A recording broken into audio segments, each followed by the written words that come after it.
Hi everyone. In today's tutorial, we will show you how to fix an access error in Google Drive. If you are trying to open a file but you cannot view it, we will walk you through the simple steps to request access or adjust the sharing settings.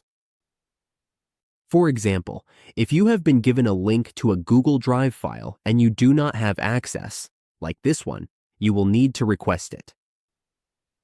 You can click Request Access. Here, you can switch the account if needed, but if you still do not have access, just request access. This will send a notification to the owner so they can update the sharing settings for that file. It will appear in their Google Drive as a pending access request. Once the owner is ready to update the access, they will change the sharing settings. They will go to Share, then Share again, and they will remove the restriction and set it to anyone with a link.